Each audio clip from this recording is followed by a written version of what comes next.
Hey guys, M2 Collector here with another figure review. Next up is the Hasbro Marvel Legends series Walgreens exclusive Marvel's Moonstone. So here is kind of a repaint, reissue, re-release, kind of sort of. It's got some new stuff to it, but this is kind of a re-release of the San Diego Comic-Con box set, the Thunderbolts.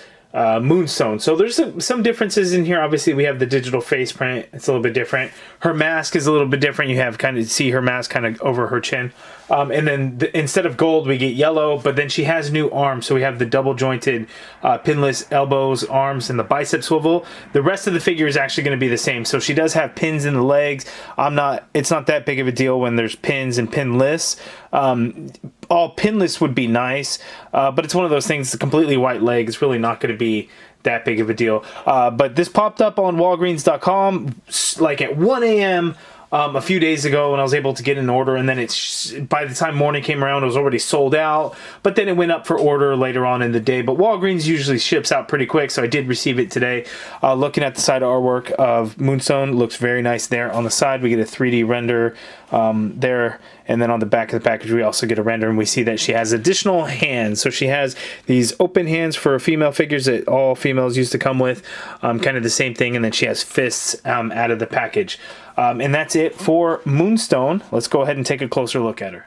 Okay, so there's an up-close look at Moonstone. So looking at the digital face print, again, it looks really, really nice. The chin is kind of weird because it's not like you see the paint of the mask, the part that comes up to her chin. So it's just kind of a white spot on there. In my opinion, it looks a little bit weird. It'd be different if we had kind of the strap for the rest of the mask. Not that big of a deal, just thought I'd point it out. But I love the way the digital face print came out. It came out looking really, really good. She does have a little bit of a dark wash in her hair to bring out some of the colors and texture of her hair. This is the same head sculpt that has been used, and I think this is the head sculpt that's been used a bunch of times, right? So like Jean Grey, we've seen it with the Dark Phoenix figure.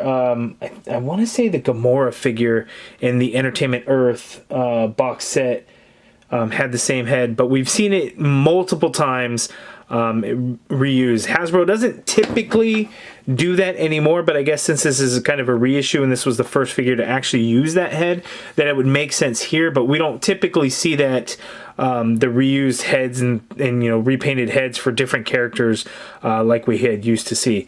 There we get a look at the Thunderbolts logo right on her back. Here in the front, again, we have a yellow color as opposed to the gold color of the original release in that box set. And I want to say this look is based off of her look from when Luke Cage was running the team. I will show a comparison with some other Thunderbolts because I don't have that San Diego Comic-Con box set. The Thunderbolt set and the Book of Ashanti set are really the two sets that I don't have. I would love to get them, but they've just gone up so high in value that I just can't justify or afford paying $300 plus for each one of those sets. But I would love to have those sets one day, but unfortunately I do not. I do have a similar Luke Cage which came in the Amazon exclusive Defenders box set, the 4-pack, but I haven't opened that one and I don't plan on opening it now at this point. But I will show Moonstone with Songbird, Mach 1, and Citizen V. But let's go ahead and first take a look at her articulation. Okay, there isn't going to be a whole lot to expect out of this figure. She can look down somewhat. The hair does get in the way a little bit, but you can kind of force it a little bit. She's not going to be able to look up because of the long hair. She can turn her head a little bit, but there's not a whole lot of pivot going on in there. We do get the new arms, which is a really nice touch, so you can get the arm to go out that much. Full rotation in there. Watch out for the hair, because I'm just knocking all over the hair. Upper bicep swivel, which is not normal for female figures, but now it's becoming a normal thing. And then double jointed elbow, which is pinless, so you get that much bend there at the elbow, which works out really, really nice. As you can see, wrists swivel, and they do hinge. They have the standard horizontal hinge. The diaphragm cut, she can pivot to her left that much. She can pivot and tilt to her right that much. Going back is a little bit, coming forward is hardly anything at all. And then you get the swivel at that diaphragm cut. Legs go out that far apart. which isn't a whole lot. She can kick forward that far, which is really, really high. Leg goes back ever so slightly. You have an upper thigh cut in there.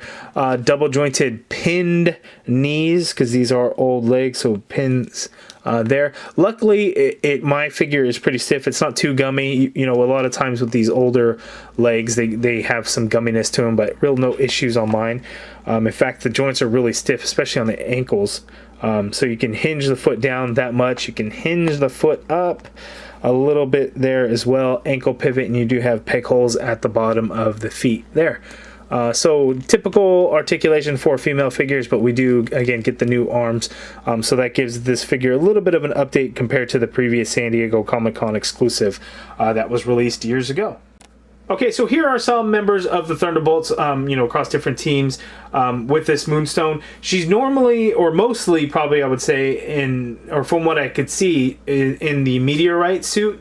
That would have been a really cool figure for Hasbro to release, but for whatever reason, they decided to just kind of repaint this version of Moonstone, which is kind of odd in my opinion, because you know, you had the box set, and some of those figures were pretty valuable. You keep that box set as a special thing, you know, re-release other versions of characters or whatnot. But I do know that Moonstone was one that people really wanted, and let's be honest, this is a very easy repaint for them to do. And you know, again, it just kind of makes it easy. It's an easy release. You know, the Baron Zemo had come out earlier this year, so it fits that supervillains theme. So it kind of works in that sense, but I would have liked to see a different look for it. But we're going to go ahead and end the review there. Not a whole lot to talk about with this figure. It is pretty basic. And again, not a whole lot. It just released on Walgreens.com. I'll have a link in the video description below. Whether it shows up in stores or not, who knows? The UK got this, I think, a couple of months ago, 1 to 2 months ago. But you guys let me know down in the comments below. What do you think of this Moonstone figure? Have you ordered it? Are you looking for it? Gonna wait for it to pop up in store? Or is it gonna hit one of those crazy clearances for $6.89? What is Walgreens thinking? That is crazy. I bet if they actually ship some of that stuff out to stores, they probably wouldn't have so much inventory of it available online. But who knows? But anyway, if you guys like this video, please do me a favor, hit that thumbs up button, subscribe if you haven't already done so, hit that join button to become a channel member and join the MCU Collective, and as always, thank you for watching.